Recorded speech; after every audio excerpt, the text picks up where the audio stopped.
Look forward to the Green Light Club, and I'll hand you over to Billy McQueen. Take care, Billy. Thank you very much for staying and not whipping out for a coffee.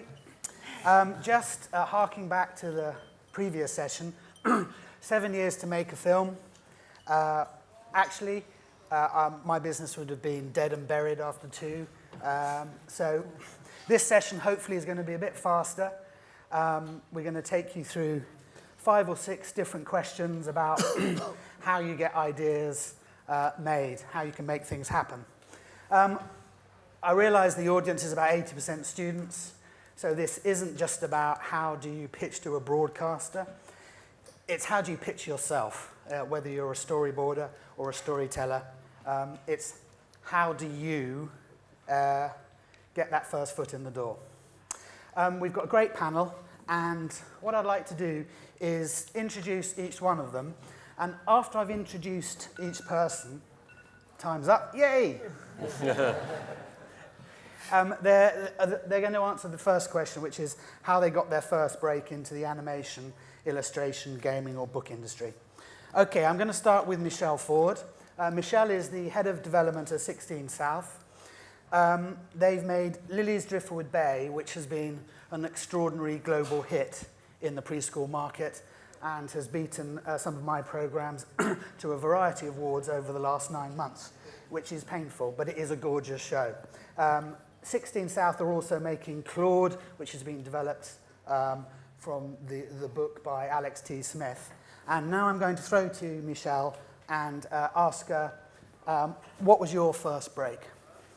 Well, I was studying a master's in scriptwriting in Goldsmiths in London, and when I was studying there, they brought people in from the industry to speak to us and talk to us about their jobs. And a guy came in to speak to us who worked in development for Aardman, and I remember listening to him talk about his job, and I was like, that's exactly what I want to do. I want to work in development. And then when I graduated, I decided I would just try and apply for any job in TV or film and just try and get an entry level and try and work my way up. So actually a position came up as a junior development producer at 16 South, which was in Belfast.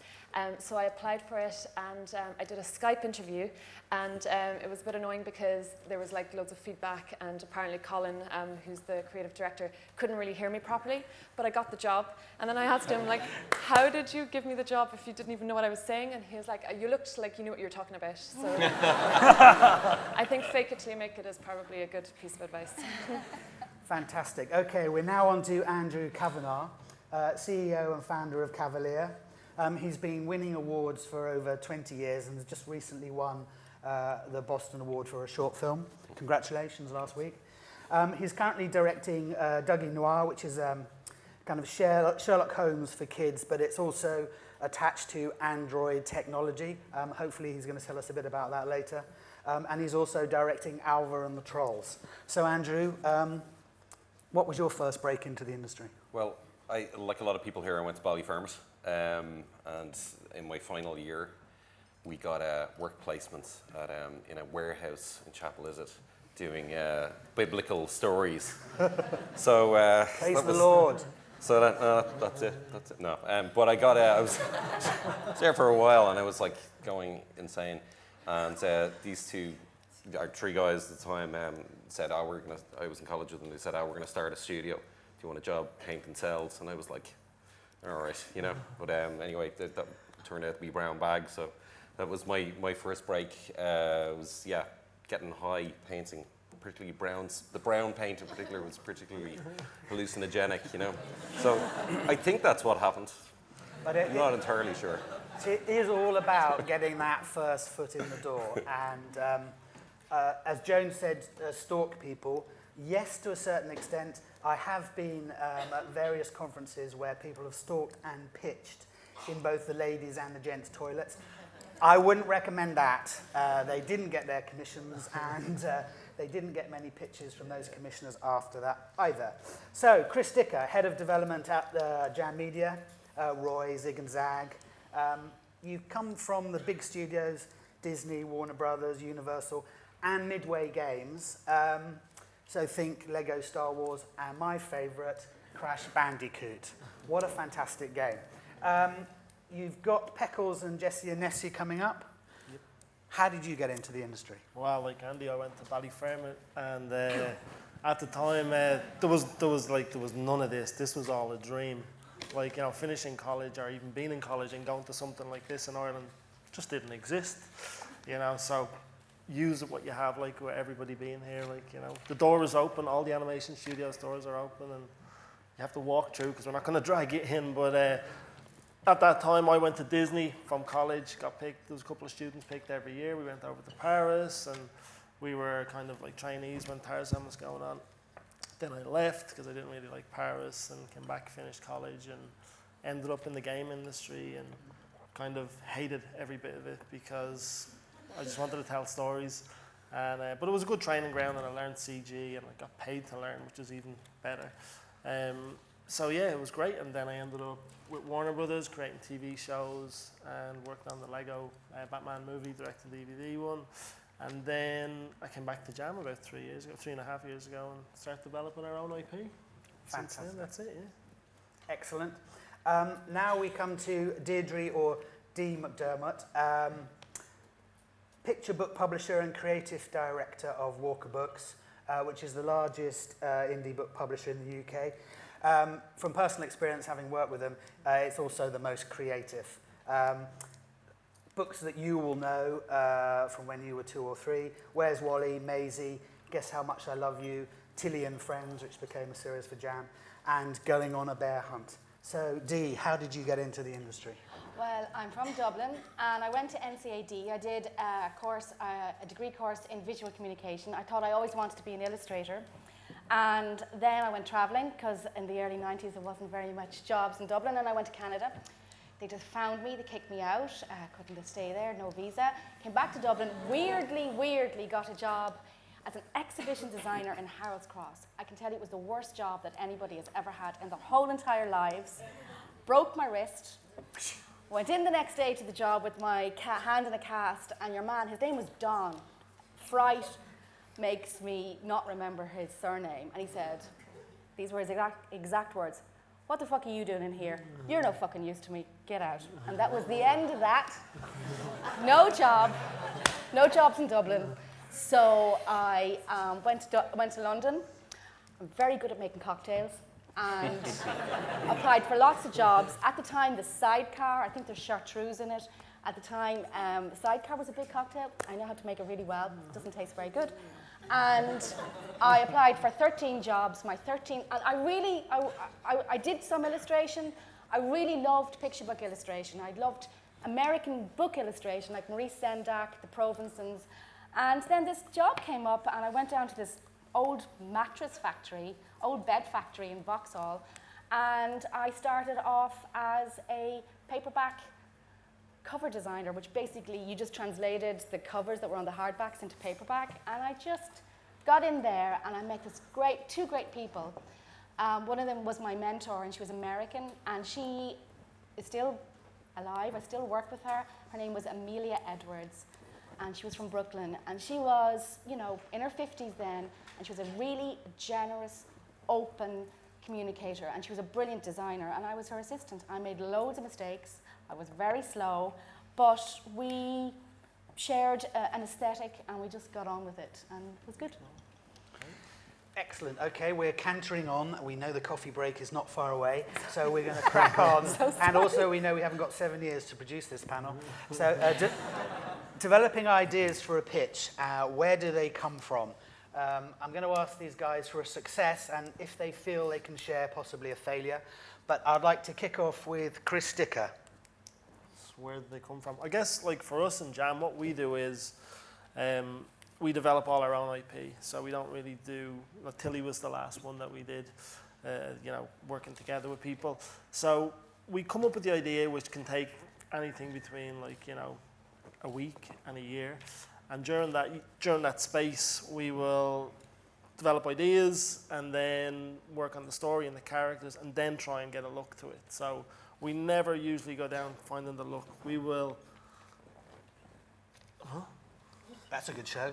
All right, Fear of Flying. Yeah. So yeah, well, Fear of Flying. What we did with Fear of Flying was we basically had this idea, went to Galway Film Festival, seen a student film, Conor Finnegan's Fear of Flying, optioned it because we absolutely loved the look. We fell in love with it, and it matched up with the story that we had been working on. And since then, we took it to Cartoon Forum, and we've got like a Nickelodeon deal, and it's going great. We got some book deals, and it's, you know, but I should say that like during that whole period, it took us like 2 years. And it's an absolute roller coaster. For any of these guys will tell you it's a nightmare. Like, you need to have balls of steel to develop stuff because you're going to get so many breasts. Yeah. Preferably both. Because basically you're going to get refusal after refusal. And I think somebody said, you know, earlier on, like sometimes a no is not a no. It's no when it's a real no. Yeah. And we just kept going at it. Went into Nickelodeon, went into an IPC. And everybody loved it in the group, and then we pitched it again, and we pitched it about 5 or 6 times, and we had to go over to New York, pitch it again, and eventually, after about 9 months, they finally said yes. So, but that was like a 2.5 year development, so it was painful, you know, but rewarding. And the good news was it was a student film that was picked up. Yeah, exactly. And obviously, because they haven't got 7 years, that 2-year process, they already had other stuff in development, so really you could condense that down to 6 months, couldn't you, Chris? No. Yes, you could. Come on, go for it. No. Okay. Yeah, it's true. There is other stuff in development. Okay, so that's time out for you. Okay, Michelle, we're looking for ideas, and where do they come from? For us, they come from absolutely everywhere. Sometimes we option book properties. Other times, ideas will be created in-house. With Lily's Driftwood Bay, a lady sent in artwork from stuff that was, she made pictures with beach salvage, so stuff that was washed up on the beach. And she sent that in to Colin, the creative director, and he just saw a kernel of an idea there that he wanted to create into a TV series. We're working on a series at the moment called Claude, which is author and illustrator is Alex T. Smith. Alex, I love hearing Alex talk about it because his original idea, he said he just moved into a new house and he didn't really like it. And he said all the walls were bare and he couldn't sleep. And he woke up in the middle of the night and he decided he'd draw a picture to put up on his walls to kind of decorate the place. And this dog just came to his mind and he drew the dog. And then he said ideas just started all coming to him at once. And he gave the dog a best friend, which was a little sock. And he said all these ideas just started rushing and he all of a sudden knew who this dog was, what adventures this dog would go on. And then he found an agent and they approached publishers together, and then a very successful series of books grew out of that. And then we came along and we just fell in love with the books and wanted to get involved in developing it for TV. So ideas really can come from absolutely anywhere. I think even more important than ideas is the people behind the ideas, because you need people with a lot of energy and passion to start with a kernel and see it all the way through, and the kind of passion to really convince everybody to get on board your idea, I think is really important. Fantastic. Yeah. Dee, developing ideas for a pitch, where do they come from? Have you got any good? So story, really, the basis of any great picture book is the story and the sound of it. And they come from they can come from a line in a sketchbook. I did a book once called The Very Kind Rich Lady and Her 100 Dogs, which was actually a true story. And it was just something that this illustrator had written in her sketchbook. I think that the nexus of what Walker Books does is that when it gets a great piece of writing, a great piece of storytelling, then the thing that can take a long time is to find exactly the right illustrator, exactly the right artist to go together with that story. And so, for instance, we were talking about, we were going on a bear hunt earlier, and you know, Michael, if you know that book, Michael Rosen had actually heard it in a playground in Australia, and his editor, who's a man I still work with called David Lloyd, and he saw Michael Rosen, look Michael Rosen up on YouTube and see him perform it. It's very expressive. He said, Michael, you should just make that into a book. Why don't you just make that into the book? It's got pace, it's got repetition. It's really, it's a really great read aloud. And then the art director, the lady I talked about earlier, Amelia, Michael wrote it, and she thought of lots of different illustrators, and she thought that Helen would be the best person for that. And they never met when they were making that book, you know. So the art director, the creative director looks after the illustrator, and the editor looks after the words, and together that's the team. It's usually only 3 people, and often people don't come together, don't meet each other. Authors and illustrators don't meet each other. So that's one way. There's many, many different ways of doing it. And of course, you know Michael Rosen too. Yeah, it's really handy to have a mentor if you can find them. Luckily, Michael Rosen, I'd failed about 40 interviews for the BBC. I've still not passed one to this day.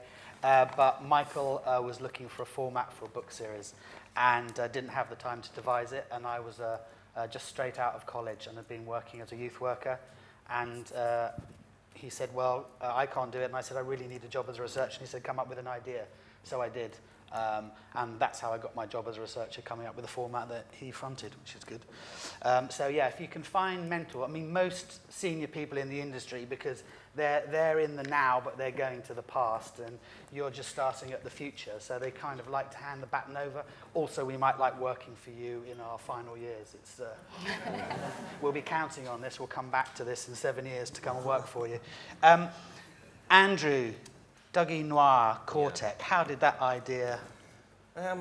Yeah, I worked with a guy in Dunleary called Fred Herrera, who had become involved in investing in a neurotech firm called Cortex. And he said to me one day, he was down in his office, he said, do you want to pop in, say hi, and meet the CEO, Anya Behan? So I said, sure. You know, I knew nothing about it, I didn't know what it was, but basically they had this, you know, Android tablet. You put this headset thing on, it reads your brain waves and transmits them by Bluetooth electroencephalogram to the thing, which is a just really cool way of saying you control things with your mind. Makes me sound really intelligent when I use those big words. So my first reaction was this a little floating ball on the screen, and it just started bouncing around the place, and I was actually seeing my own enthusiasm. So I was like really, really impressed with this stuff, but it was just a moving sort of shape. So instantly started thinking of lots of things that we could do in animation using the same algorithm. So that's where now we're developing a TV show, but we started out with, we just wanted to have this little character who's like able to levitate on screen. And we did that, you know, working with some of the guys that we used to do service work on games. From Play First, they hacked the SDK and we got into the thing, figured out how to do it. And now we're developing, we launched a cartoon forum last year and we're just about to kind of really start the process of getting the finance in place for the show. So it's turned into a world now. But ultimately the idea there was to, that tool is to help kids with attention and hyperactivity disorder, to help them to focus and to improve their brain plasticity, essentially. But I got really interested in the subject. And I thought, you know, I don't see a kid like this on TV. I see lots of kids who are kind of like a bit ADHD in shows, but not one that's grappling with it in a story sense or in a character sense. So that was really interesting, because a lot of kids have, you know, this, I had it, you know, just couldn't sit still in class, always doodling, messing, that kind of thing, you know. So make a champion for those kids, and it's made for a compelling character. Fantastic.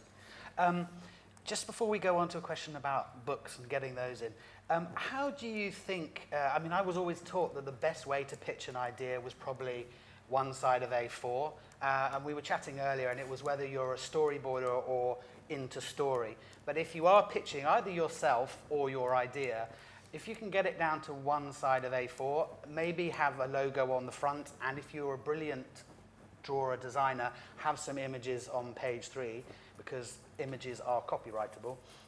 That's a really good start, but also try and remember to have it down as a one-line pitch. I know everyone thinks it's really funny, it's called the elevator pitch, but if you can't do your idea or sell yourself in 1 or 2 lines, if you get 10 or 15 seconds in a lift, not in a toilet, in a lift, then it's really good. And I was just thinking, have we got any short and pithy tips, because we haven't got 7 years, on what individuals should do or how you think an idea should go in? Yeah. And we'll go for a D. Oh, so book ideas, pitching book ideas is quite different, I think, to pitching totally different to pitching animation ideas. And actually, I don't see a lot of people to pitch ideas to me. Agents will send in, we work with authors that we know, and they will constantly be writing stories, and then we will look at them and read them, and they will come in sometimes and read them to us. And agents send in work. I look myself for a lot of work. I mean, I don't go through many illustrators agencies to get work, because I want to make work that nobody else has seen. I'm looking at animation a lot. I'm working with a lot of people now who have been through animation studios and have coming out and they're wanting to tell story, going back to basics, they're wanting to tell story in a book. And I think that if I was going to give you advice, I think that if you can make a story happen in, you know, in a, not on one page, but if I can see it page to page, even if it's the first half, and I see illustration and writing together, then something can click. That's the best thing. And also when you meet people, you know, have your prep really done. And I mean, smile and be straightforward and don't take too long to do the talking. Okay, Michelle, I mean, you did an MA in writing at Goldsmiths, so I'm hoping you're going to back me on this one side of A4 thing. I always think it's best, if you can, to do it in person because you get across your passion and you bring the idea a bit more to life. But we accept ideas through our website and we get lots of ideas sent through. And definitely don't send in loads and loads and loads of stuff because people don't have time to read it.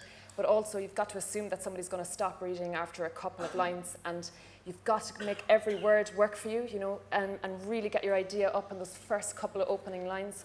And if somebody's trying to wade through something to figure out the story, they're probably going to stop reading and they're just going to stop.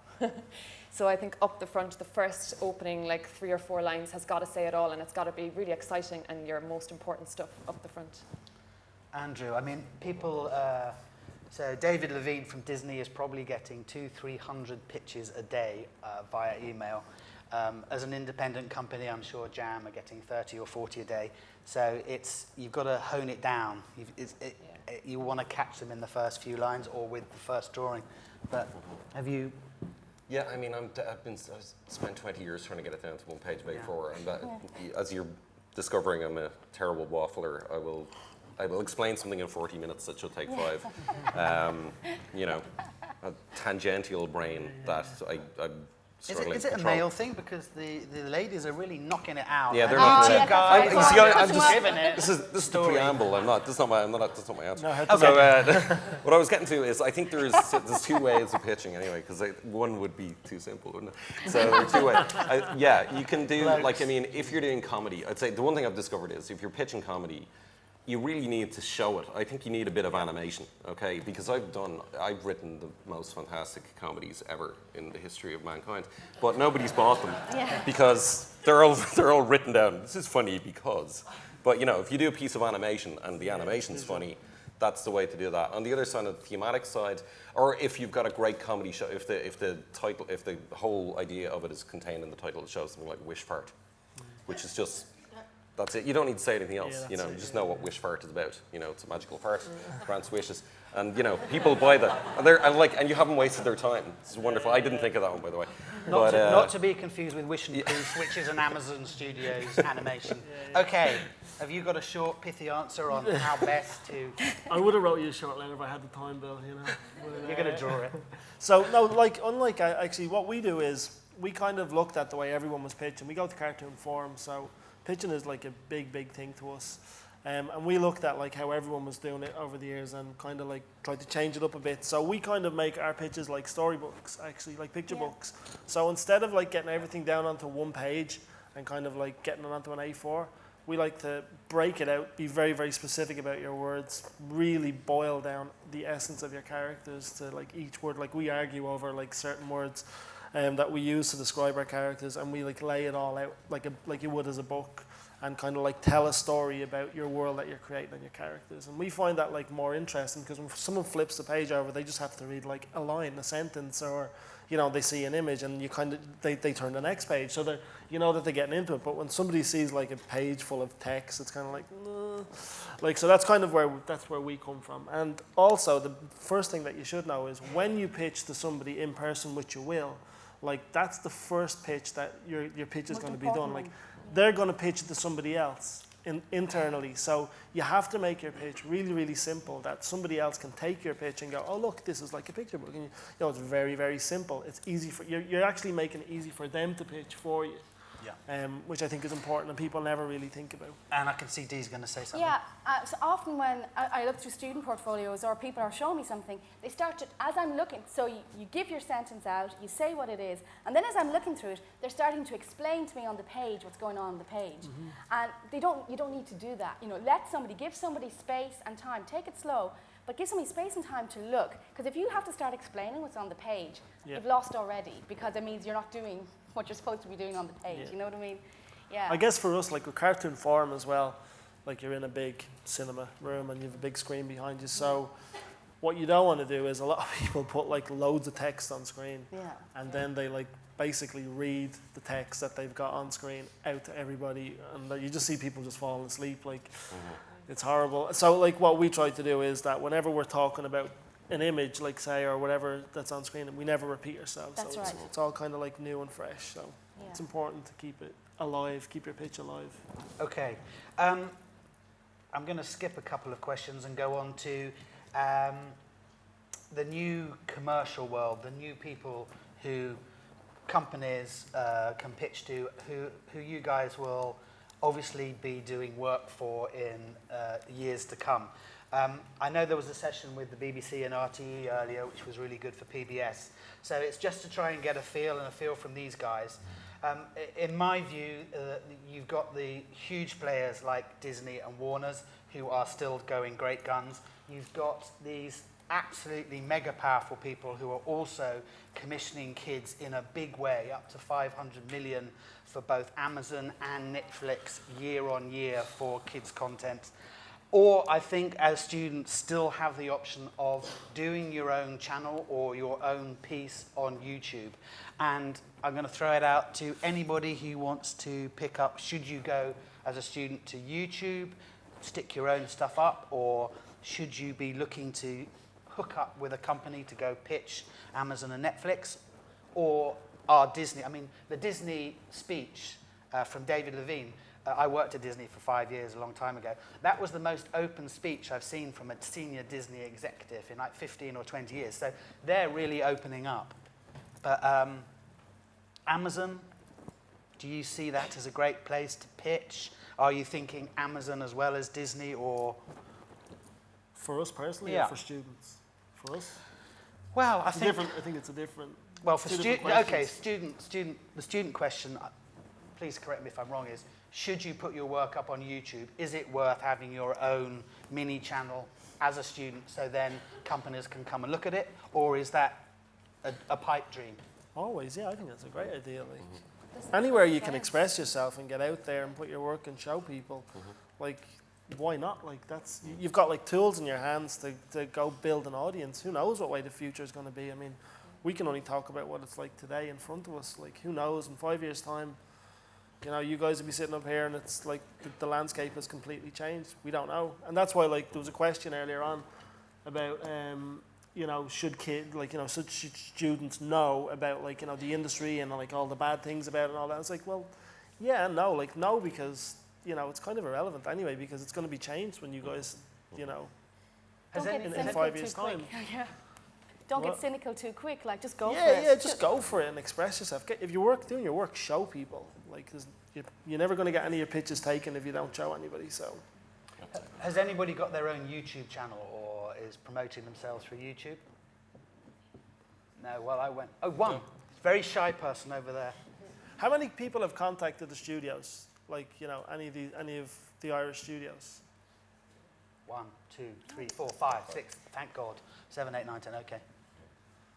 Good. Should be everybody. I kind of like your idea that, you know, you should do what you do and, you know, actually pitch what you passionately believe in. Yeah. But the one huge mistake is if you don't know or haven't watched the channel or company that you're pitching to, if you haven't watched their stuff, Yeah. it's really awkward, and it's a bit like going to a vegan barbecue with a huge slab of beef.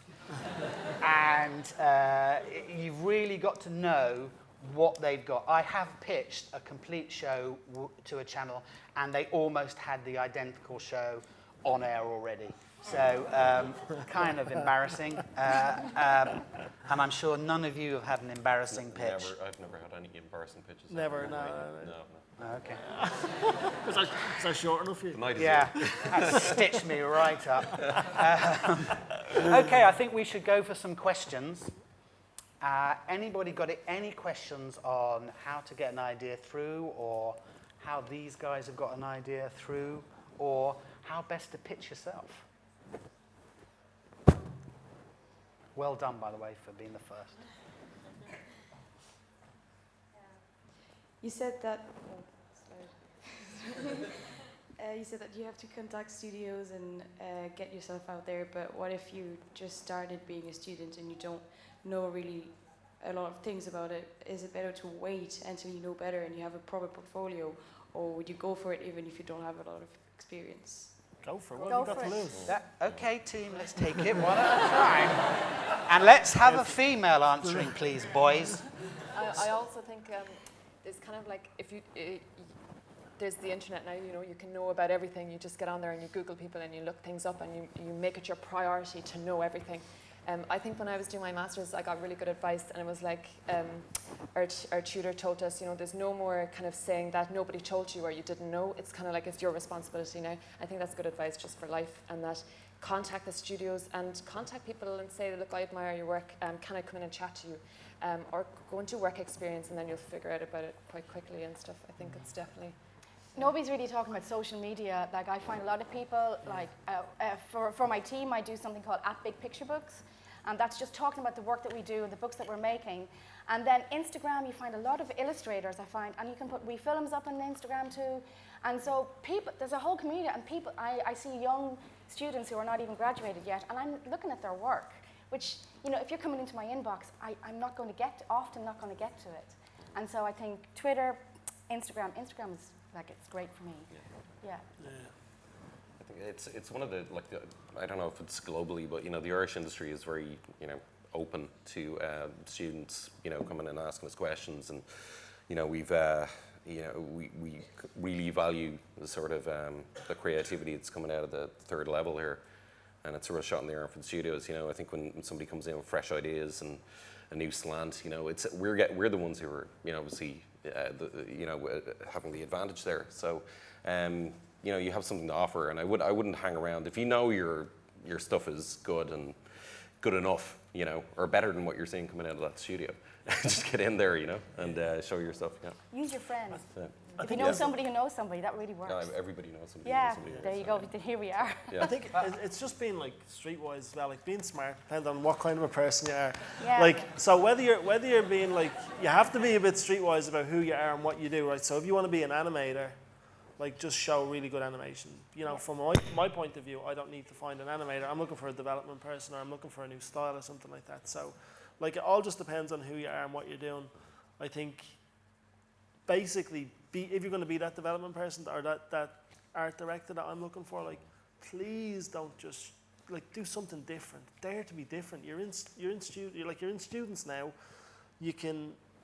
It's the best time of your life. You're not, you know, you don't have to worry about financially about things as much as you do when you're out in the big bad world.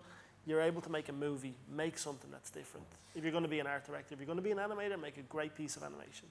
Super, that was a nice short answer. Let's have a female answer. It doesn't have to be perfect. That's the other thing. It doesn't have to be perfect. Yeah. Because everybody spent 7 years? You spent ages honing it down. It doesn't. If you have a lot of ideas, that's really interesting too. Because often it's just one picture or one word, you know, one sentence. Yeah. But it works. We've had a runner on the series of Teletubbies we just did. The runner is now a researcher on another program. Someone who came in for a chat about coffee is now a director from 2 years ago. My business partner, who's the creative officer and really, as a female, runs the company, I hired her as a researcher out of college some 28 years ago. So any of those chance meetings where people just come in is great. So even if you don't have the most extraordinary portfolio with 20 different, extraordinarily different ideas as he wants, just get in there and try and meet them and just go for a coffee. Yeah. Because a coffee means they don't have to give you a job. Yeah. Because, you know, if you're having coffee with 50 people a day and that's 50 jobs, you know, you don't even get to 7 years for the feature film. You're bankrupt in 4 weeks. And the Jobs Bridge is a great scheme that's going on that we have here as well. I mean, we've got Kieran, who was on the bridge first round, which was great. He came in, you're an animator, an artist, and now he's a producer. Like, you know, so you find out sometimes your careers just, they find their own way, and Okay, that's enough then. Yeah. Have we got one more? That was a brilliant question. Have we got one more question as good as that, or not as good as that? That would be okay. One more question, or are we nearly wrapping up? You can't wait to get off this stage, can you? No, well, that was... There's we've one over got here. There's one over here. There's one. Well, frankly, you go with quality rather than quantity, and that was great. Yeah, I was just wondering, just in terms of, say, because most animation that's made is directed towards children, but if you're to make an animation that you're aiming towards young adults and adults as well, how do you go about pitching that? What's the difference? Can I go to Michelle? Or do we want to... Where do we want to go for that? Who would like to answer that? Who are you directing? Yeah. Not me. We're all afraid to talk now because Billy's going to kill us. Billy, would you like to answer that? No, I have no real experience of the adult animation world, but Just The film, what film did you know Javier, you know Chico and Rita, Javier Mariscal? That's such a great, that's a totally adult, he was a very well-known graphic designer and he just, and well-known illustrator, he just got it going and I suppose he went to adult studios to, I mean, it's sure the pitching is the same, but it's just, he had a very compelling story and a brilliant soundtrack, so. It's probably similar to kids' TV. I mean, you just make sure you know who the people are, find out who the companies are that you want to approach, who make stuff that you really admire, find out their names, ask them, can you go for a coffee? It's probably the same when it comes to, you know, making sure your idea is clear and you're passionate about it. But just figuring out who the people are, I think, is the key. Probably for adult animation, I would say there's a lot of European houses. I don't think you're going to get so many in the UK and Ireland, but definitely in Europe, because they have a legend of that. They do that. Great. Well, I think we've got 30 seconds. We're going to wrap up on time, having caught up from the overrunning panel before us. That is the difference between movies and television. The balance of students to people in the industry is extraordinary. I've never been at a conference where there is such an opportunity to go and chat to people from the industry. I really recommend you nab them in the corridors or whilst they're having a sandwiches, not in the toilet. Really take this opportunity because next year this could be 4 times the size and everybody from the industry will be going around with an entourage of bodyguards. Anyway, I'd like to thank the panel. I thought you did very well. You did very well.